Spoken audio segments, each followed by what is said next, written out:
Hello guys, welcome. मैं लेकर आया हूँ आपके लिए क्लास 10th के लिए मोस्ट इंपोर्टेंट जीवन परिचय। और 12th में पूछा जाता है गाइस ये हिंदी का, महादेवी वर्मा का जीवन परिचय। तो चलिए गाइस शुरू करते हैं। ये हर साल देखने को मिलता है, ये बहुत मोस्ट इंपोर्टेंट जीवन परिचय है जो हर साल पूछा ही जाता है गाइस। महादेवी वर्मा का जन्म 1907 में यूपी उत्तर प्रदेश के फर्रुखाबाद में हुआ था। गाइस ये यूपी बोर्ड के लिए बहुत इंपॉर्टेंट है क्योंकि इनका जन्म यूपी में ही हुआ था। उनका परिवार संभ्रांत और संपन्न परिवार था।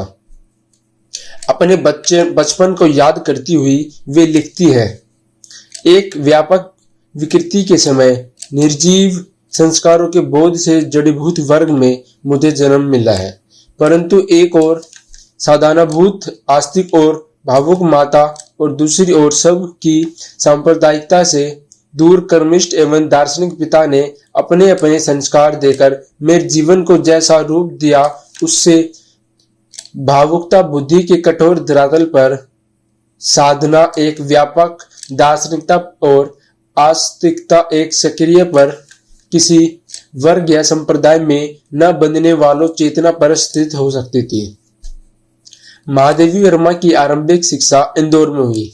गाइस ये कुछ इंपोर्टेंट पॉइंट है, ये जरूर आपको करना है कि उनका जन्म कहाँ हुआ या फिर उनकी शिक्षा कहाँ हुई, ये सब।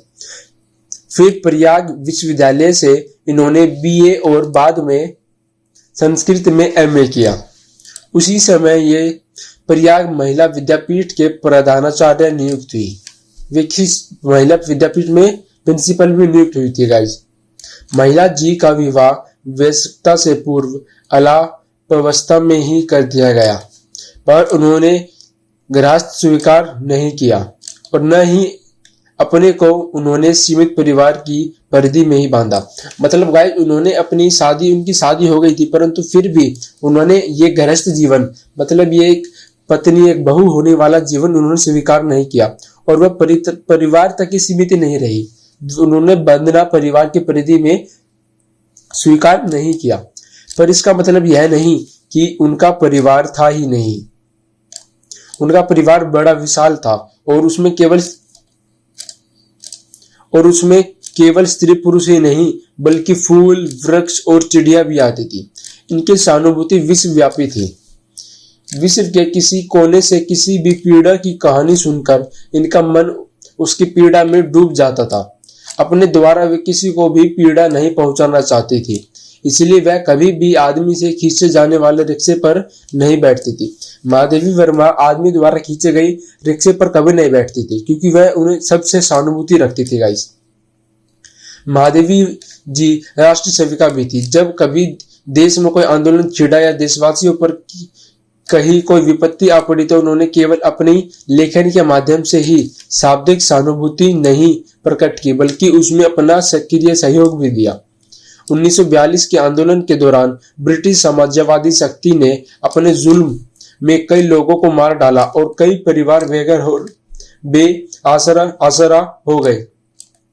ऐसी अवस्था में उन्होंने बेसहारों को भोजन और कपड़ा पहुंचाया और जलती हुई दोपहरी में गांव की धूल छानी। जब बंगाल में अकाल पड़ा तब तो उन्होंने अकाल पीड़ितों के लिए कपड़े, भोजन और दवाइयों का इंतजाम किया था। उन्होंने बंग दर्शन नामक पुस्तक का संपादन किया और इसका पूरा पैसा अकाल पीड़ितों के सहायता कोष में दे दिया।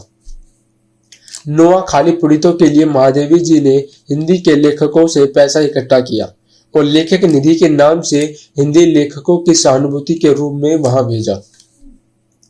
हिंदी के साहित्यकारों की दशा सुधारने के लिए उन्होंने अन्य साहित्यकारों के साथ मिलकर साहित्यकार संसद नामक की स्थापना की। ये आपसे पूछा जा सकता है कि गाइस साहित्यकार संसद की स्थापना किसने की थी। इस संस्था का उद्देश्य साहित्यों को संगठित करना और असमर्थ साहित्यकारों को सहायता पहुंचाना था। महादेवी वर्मा को उनकी काव्य कीर्ति यामा के लिए भारतीय ज्ञानपीठ पुरस्कार प्रदान किया गया। यह भी पूछा जा सकता है कि गाइस महादेवी वर्मा को ज्ञानपीठ पुरस्कार किसके लिए मिला था, कौन सी रचना के लिए, कौन सी काव्य कृति के लिए, यामा के लिए। गाइस तो गाइस ये था उनका जीवन परिचय। अगर आप चाहते हैं कि मैं आपको इसका साहित्य परिचय भी कराऊं तो कमेंट सेक्शन में बताएं, क्योंकि कई बार आपसे जीवन परिचय न पूछकर साहित्य परिचय भी पूछ लिया जाता है। तो चलिए गाइस मिलते हैं नेक्स्ट वीडियो में और आता रहूंगा मैं आपके साथ ऐसे ही कुछ वीडियो लेकर।